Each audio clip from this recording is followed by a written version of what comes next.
Bonjour et bienvenue dans cette vidéo où nous allons commencer un nouveau chapitre intitulé Opérateur semi-régulier. Dans la première section, on va définir ce que c'est un opérateur semi-régulier et on va aussi voir ses propriétés. On désigne toujours par X un espace de Banach complexe. Un opérateur borné sur X, T est dit semi-régulier si son image est fermée et contient le noyau généralisé qui est par définition la réunion des noyaux des itérés de T. Alors, exemple, tout opérateur injectif à image fermée ou surjectif est un opérateur semi-régulier. Évidemment, dans les deux cas, l'image de T est fermée. En plus, si l'opérateur est injectif, alors son noyau généralisé est réduit à 0 et donc elle est inclue dans l'image de T. Si l'opérateur est surjectif, alors l'image de T est l'espace tout entier et donc il contient le noyau généralisé. Parallèle.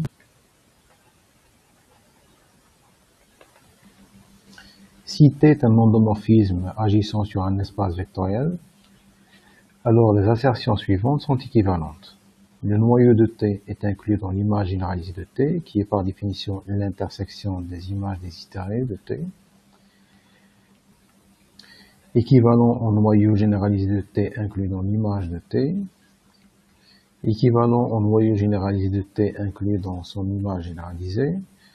Équivalent aussi à noyau de T à la puissance n égale à T à la puissance m du noyau de T à la puissance n plus m, quel que soit n et m supérieur ou égal à 0.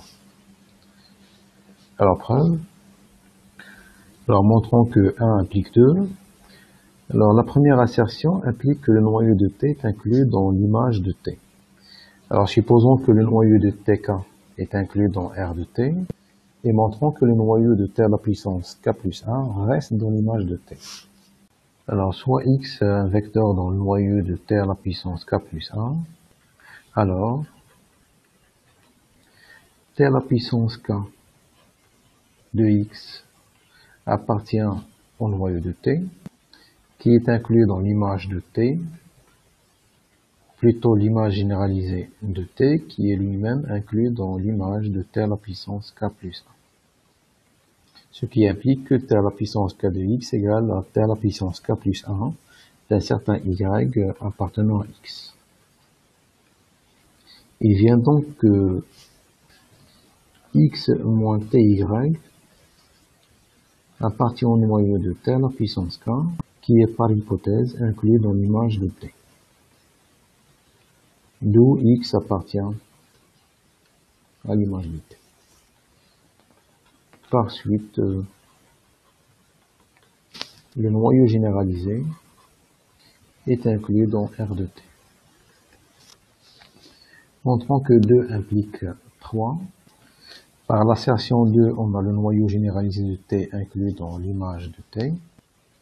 Alors, supposons que le noyau généralisé de T est inclus dans l'image de T à la puissance n, et montrons qu'il est inclus aussi dans l'image de T à la puissance n plus 1. Alors, soit x un vecteur appartenant au noyau de T à la puissance k, où k est supérieur ou égal à 1. Alors, le fait que le noyau de T à la puissance k est inclus dans le noyau généralisé de T, qui est inclus dans l'image de T, et le x est là, alors on obtient que x égale à T d'un certain y avec y dans x. Mais comme x est dans le noyau de T à la puissance k, alors y appartient au noyau de T à la puissance k plus 1, qui est inclus dans le noyau généralisé de T, qui est par hypothèse inclus dans l'image de T à la puissance m. Là, je me suis trompé, c'est pas x, c'est y. Et donc, ou bien x appartient à l'image de T à la puissance m plus 1. Par suite, le noyau de T à la puissance k est inclus dans l'image généralisée de T. Ça, évidemment, quel que soit k supérieur ou égal à 1. Et donc, le noyau généralisé de T est inclus dans l'image généralisée de T. Montrons que 3 implique 4. Alors, il faut démontrer que t à la puissance m du noyau de t à la puissance n plus m égale au noyau de t à la puissance n, quel que soit n supérieur ou égal à 0. Alors on a t à la puissance m du noyau de t à la puissance n plus m est inclus dans le noyau de t à la puissance n. Ça, on l'a toujours. Alors, réciproquement, soit x, un vecteur dans le noyau de t à la puissance n, qui est inclus dans le noyau généralisé, lui aussi inclus dans l'image généralisée de t, qui est finalement inclus dans l'image de t à la puissance n. Et donc, x s'écrit comme t à la puissance m d'un certain vecteur y. Et comme x est dans le noyau de t à la puissance n, alors ça implique que y appartient au noyau de t à la puissance n plus 1. Et x, dans ce cas, appartient à t à la puissance n du noyau de t à la puissance n plus 1. Maintenant, 4 implique 1. Alors, en attribuant à n la valeur 1 dans cette égalité, on obtient que le noyau de t égale t à la puissance m du noyau de t à la puissance n plus 1. Et donc, c'est un élément de l'image de t à la puissance m, quel que soit m. Donc, n de t, le noyau de t, est inclus dans l'image généralisée de t. Alors, comme conséquence de ce lemme, il vient que un opérateur t à image fermée est semi-régulier si seulement si il vérifie une de ces 4 assertions. C'est-à-dire, ou bien le noyau de t est inclus dans l'image généralisée de t, ou bien le noyau généralisé de t est inclus dans son image, ou bien le noyau généralisé de t inclus dans l'image généralisée de t, ou bien le noyau de t à la puissance n égale à t à la puissance n du noyau de t à la puissance n plus m, quel que soit n et m positif. Maintenant, une proposition. Si t est un opérateur semi-régulier, alors la conorme de t à la puissance n est supérieure à la conorme de t à la puissance n, quel que soit n positif. Alors, l'inégalité est vérifiée pour n égale à 0, pour n égale à 1. Donc, on suppose que gamma t à la puissance n supérieur à gamma t à la puissance n, et on démontre que ça reste vrai pour n plus 1. Alors, soit x n'appartenant pas au noyau de t à la puissance n plus 1. On a la norme de t à la puissance n plus 1 de x égale à la norme de t à la puissance n de x, et ça c'est supérieur à la conorme de t fois la norme de tnx plus noyau de t. Donc on a ça d'une part. D'autre part, si je prends y dans le noyau de t, soit y un vecteur arbitraire dans le noyau de t, qui est inclus dans R infini de t, qui est lui-même inclus dans l'image de t à la puissance n. Alors, y égale à t à la puissance n d'un certain vecteur i.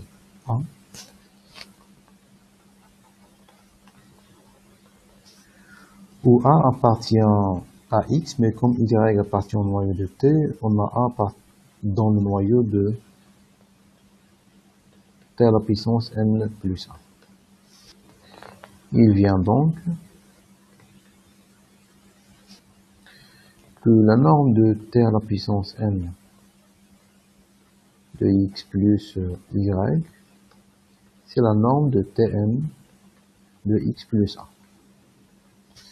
Et ça, c'est supérieur à la conorme de t à la puissance n fois la norme de x plus 1 plus le noyau de t à la puissance n. Or, le noyau de t à la puissance n est inclus dans le noyau de t à la puissance n plus 1, implique que la distance de x plus 1 au noyau de t à la puissance n est supérieure à la distance de x plus 1 au noyau de t à la puissance n plus 1. Alors, la première distance est la norme de x plus 1 plus le noyau de t à la puissance n, et la seconde est la norme de x plus 1 plus le noyau de t à la puissance n plus 1. Il vient donc que la norme de Tn x plus y est supérieure à la conorme de t à la puissance n fois la norme de x plus 1 plus le noyau de t à la puissance n plus 1. Or, A est un élément du noyau de t à la puissance n plus 1, donc la norme de Tn x plus y est supérieure à la conorme de t à la puissance n fois la norme de x plus le noyau de t à la puissance n plus 1. Et en utilisant la première inégalité obtenue, on obtient aussi que la norme de t à la puissance n plus 1 de x est supérieure ou égale à gamma de t fois gamma de t à la puissance n fois la norme de x plus le noyau de t à la puissance n plus 1. Alors, par hypothèse, gamma de t à la puissance n c'est supérieur à gamma de t de tout à la puissance n. Et donc, la norme de t à la puissance n plus 1 de x est supérieure à la conorme de t à la puissance n plus 1 fois la norme de x plus le noyau de t à la puissance n plus 1. Alors maintenant, passons à l'un sur les x n'appartenant pas au noyau de t à la puissance n plus 1, on obtient que la conorme de t à la puissance n plus 1 est supérieure à la conorme de t de tout à la puissance n plus 1. Il découle de cette proposition que l'image des itérés de tout opérateur semi-régulier est fermée. En effet, si t semi-régulier, alors son image est fermée, et donc la conorme de t est strictement positive, et donc la conorme de t à la puissance n, qui est supérieure à la conorme de t de tout à la puissance n, est toujours strictement positive, et donc l'image de t à la puissance n est fermée, quel que soit n supérieur ou égal à 0. Par proposition, alors soit TS deux opérateurs bornés qui commutent entre eux, si le produit TS est semi-régulier, alors TS sont semi-réguliers. Alors le fait que TS commute, on a le noyau de T à la puissance n est inclus dans le noyau de T S à la puissance n. Alors, Ts à la puissance n, c'est tout simplement T à la puissance n fois S à la puissance n, parce que Ts commute.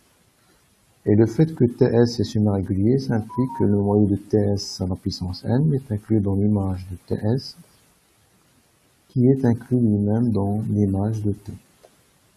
Ça, quel que soit n, donc le noyau généralisé de T est inclus dans l'image de T. Montrons maintenant que l'image de T est fermée. Alors, soit xk est suite de x, telle que la limite de txk égale à un vecteur v, et montrons que v appartient à l'image de T. Alors, j'applique S la suite txk. Alors ça converge vers SV. Et ça, c'est un élément de l'image de ST. Et comme ST est supposé semi-régulier, alors ça, c'est fermé. Et donc, on obtient que SV égale à ST d'un certain vecteur Y. Pardon. Donc, V moins TU appartient au noyau de S, qui est inclus dans le noyau de TS, inclus dans l'image de TS, et donc inclus dans l'image de T. Donc ça implique finalement que V appartient à l'image de T, ce qui termine la preuve. Puisqu'on peut démontrer de la même manière que S est semi-régulier aussi. Théorème, on considère un opérateur borné T. Alors T est semi-régulier si seulement si T à la puissance n est semi-régulier pour tout n supérieur ou égal à 1. Si seulement si T à la puissance n est semi-régulier pour un certain n supérieur ou égal à 1. Alors montrons la première implication, 1 implique 2. Alors si on suppose que T est semi-régulier, alors on a vu que l'image de T à la puissance n est fermée. De plus, on a le noyau généralisé de T à la puissance n égale au noyau généralisé de T.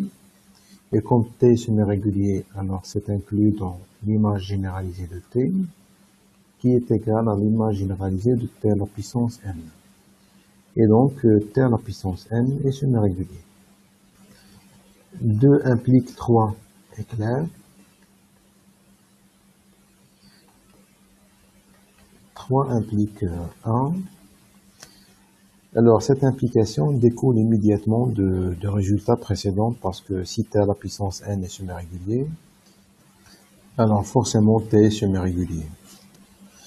La proposition suivante affirme que la classe des opérateurs semi-réguliers est stable par passage à l'adjoint. Donc, soit T un opérateur borné sur X, alors T est semi-régulier si seulement si T étoile est semi-régulier. La preuve, il faut noter d'abord que si T ou T étoile est semi-régulier, alors l'image de T et l'image de T étoile sont fermées. De plus, on a le noyau de T à la puissance n inclus dans l'image de T, quel que soit n, si seulement si le noyau de T étoile, alors par passage orthogonal, inclus dans l'image de T à la puissance n.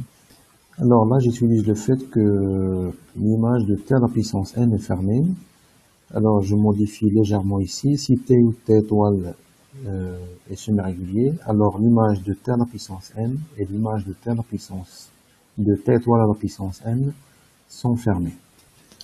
Ce qui montre que T est semi-régulier si seulement si T étoile est semi-régulier. Une autre proposition.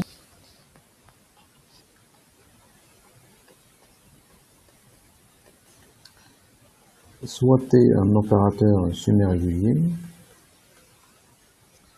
alors on a les assertions suivantes. La première, le cœur analytique de T égale au cœur algébrique de T égale à l'image généralisée de T fermée.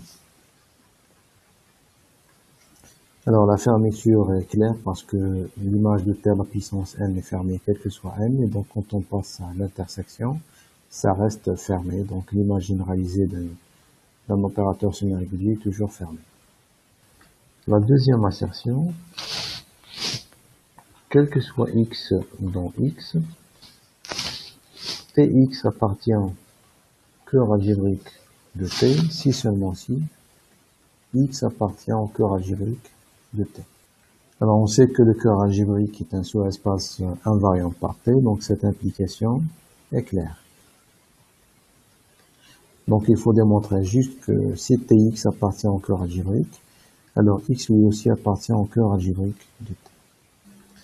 Alors première insertion, on a l'intersection du noyau de T inter l'image de T à la puissance n égale au noyau de T quel que soit n. Et donc cette suite est stationnaire, et donc en utilisant un résultat qu'on a déjà vu, on obtient que l'image généralisée de T égale au cœur algébrique de T. Et comme l'image généralisée de T est un sous-espace fermé, alors on obtient que le cœur algébrique est fermé. Et donc inclus dans le cœur analytique de T.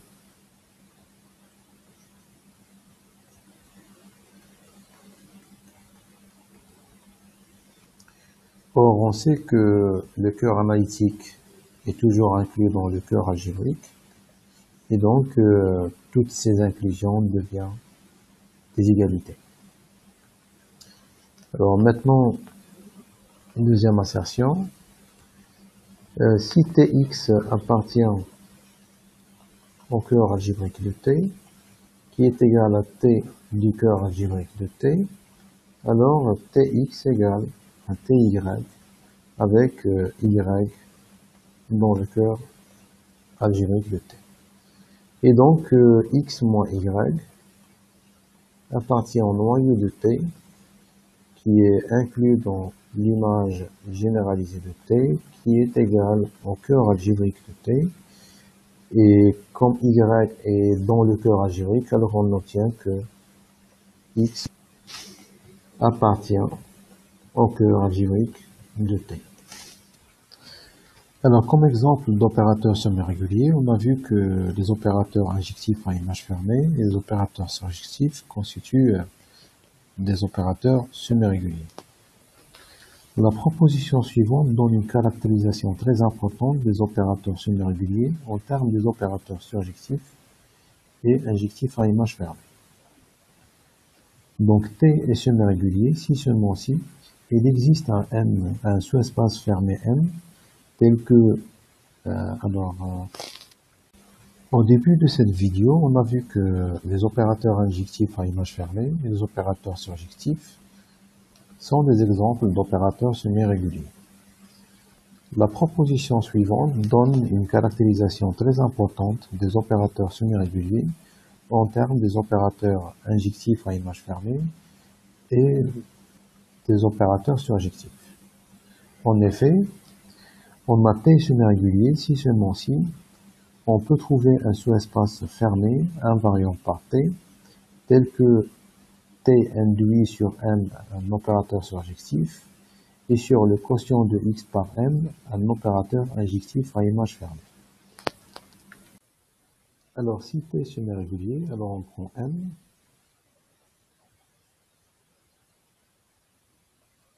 égale au cœur algébrique ou un cœur analytique de T puisqu'il coïncide. Alors, le cœur algébrique dans ce cas est fermé et T du cœur algébrique de T est égal au cœur algébrique de T.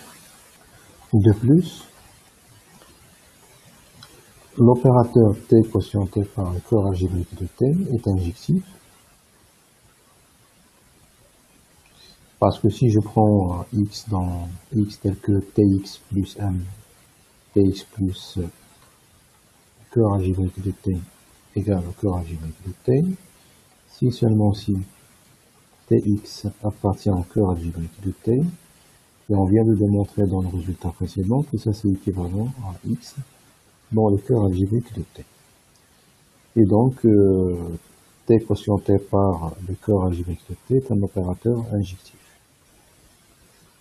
L'image de cet opérateur égale à l'image de T plus le cœur algébrique de T quotienté par le cœur algébrique de T. Et comme le cœur algébrique de T est inclus dans l'image de T, alors on obtient que ça c'est l'image de T sur le cœur algébrique de T. T est semi-régulier, ça donne tout ça est un fermé, et donc le quotient lui-même est fermé. Montrons maintenant notre implication. Alors le fait que M est un sous-espace fermé qui vérifie Tm égale à M, ça implique que M est inclus dans le cœur algébrique de T. En réalité, on n'a pas besoin de la fermeture pour conclure que M est inclus dans le cœur algébrique de T. Alors le cœur algébrique de T lui-même est inclus dans l'image généralisée de T. Donc on a ça d'une part. Maintenant, on va exploiter le fait que T quotienté par M est injectif.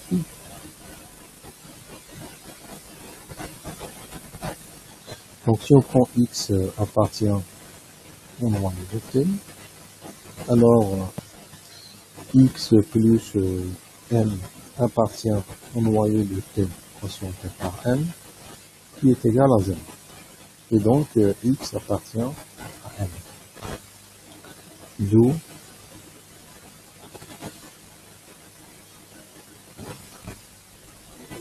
le noyau de T est inclus dans M, qui est inclus, d'après le premier point, dans l'image généralisée de T. Donc pour démontrer que T est semi-régulier, il suffit de démontrer qu'il est d'image fermée.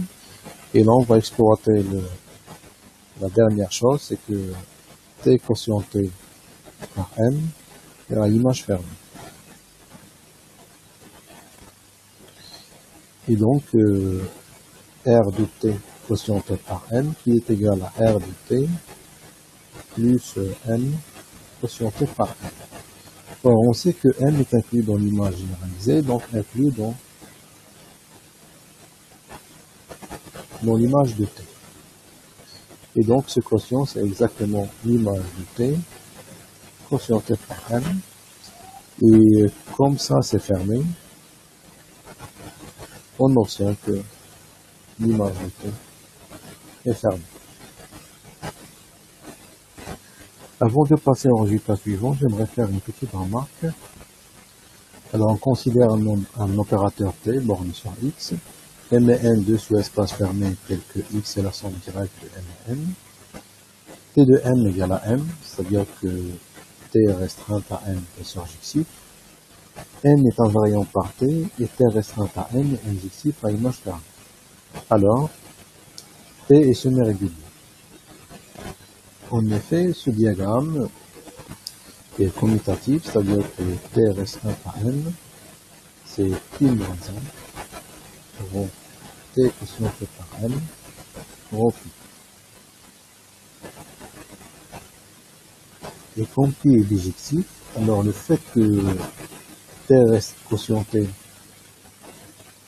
que T restreint à N est injectif à image fermée, ça implique que T quotienté par N est injectif à image fermée.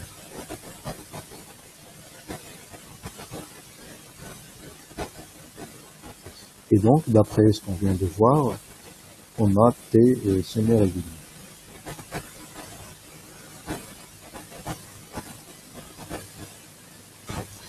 Il faut dire aussi qu'on peut donner une preuve directe pour démontrer que T semi-réguliers sont passés par ce diagramme. On peut même démontrer une chose plus générale. Si X est la somme directe topologique de deux sous-espaces M et N, et T est un opérateur borné et que Tm inclus dans M et Tm inclus dans N, alors T est semi-régulier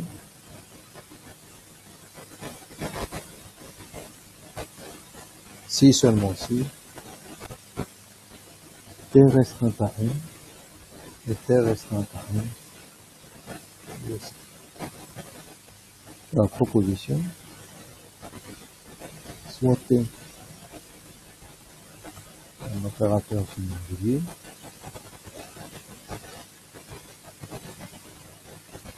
alors le noyau généralisé de T est dense dans la fermeture, dans la partie algébrique de T, qui est elle-même inclue dans l'orthogonale du cœur algébrique de T étoile, qui est inclus aussi dans le cœur algébrique de T.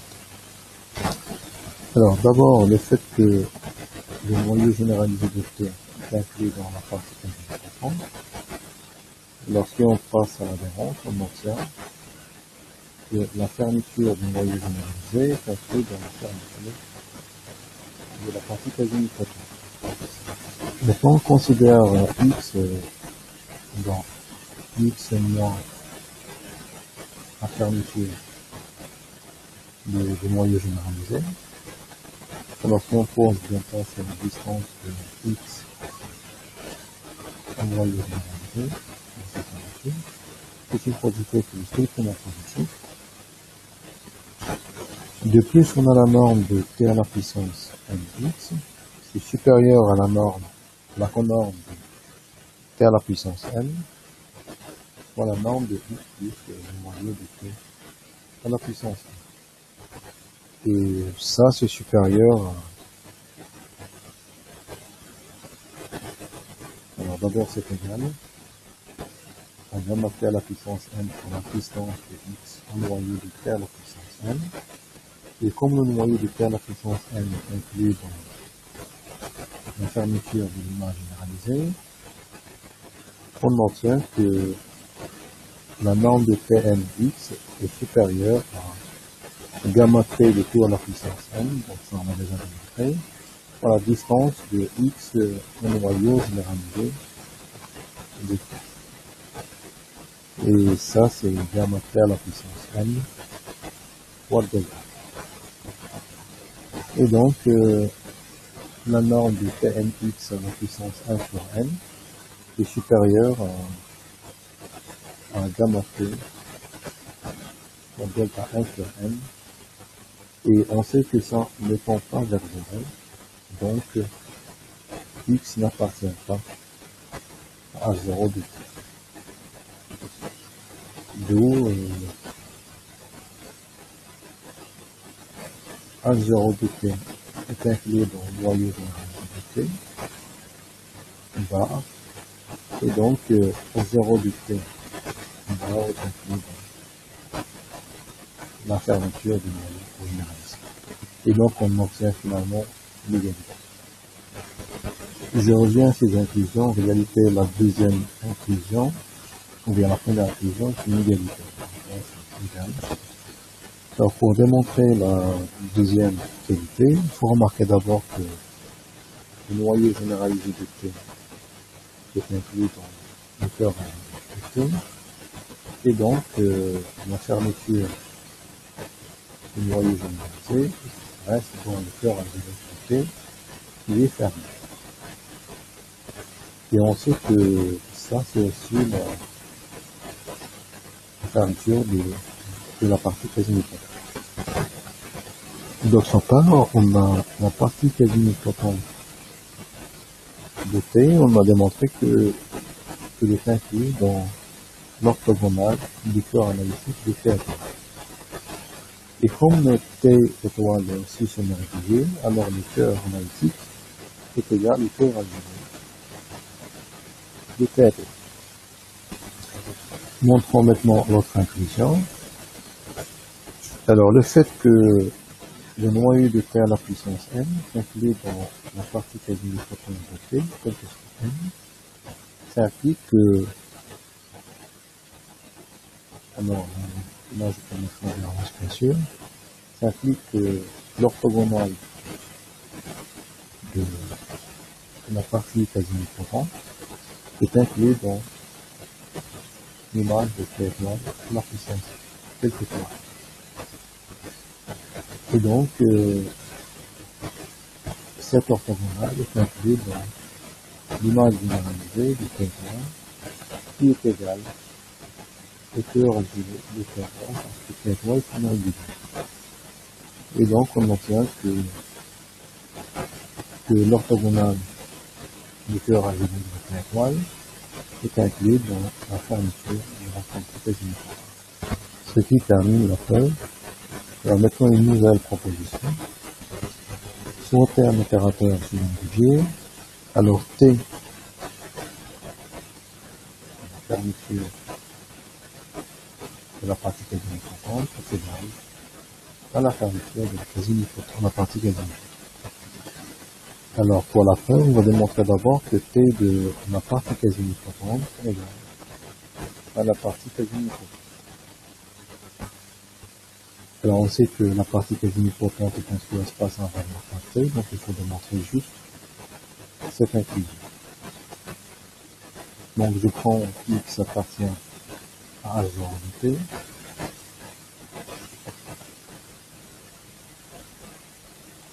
qui est inclus dans l'image généralisée de T, qui est elle-même inclus dans l'image de T.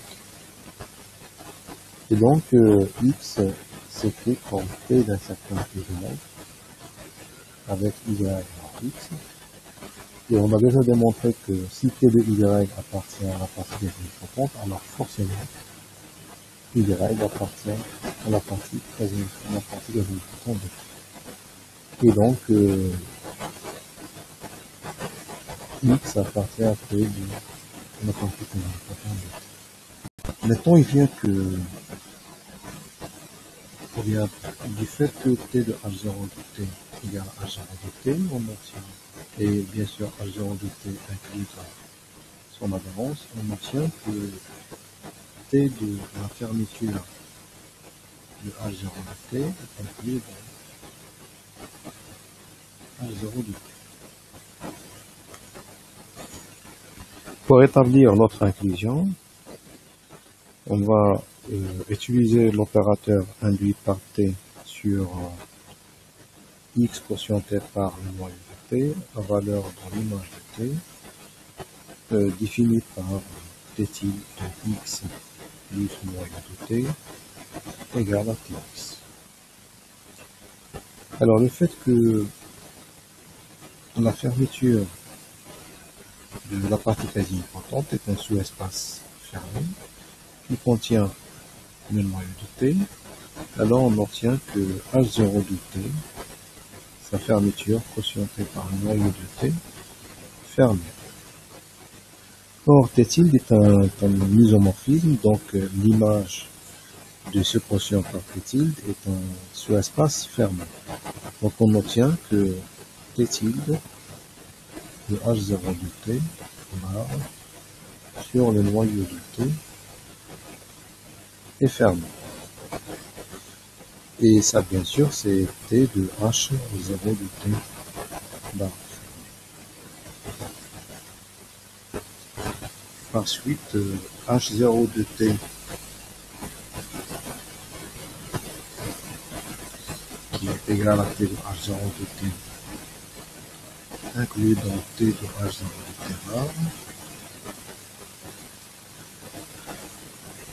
Et ça, bien sûr, est confirmé, permet de conclure que H0 de T bar est inclus dans T de H0 de T. Ce qui établit l'égalité. Alors, on est arrivé à la fin de cette vidéo. Je vous donne rendez-vous dans une prochaine pour parler du spectre semi-régulier.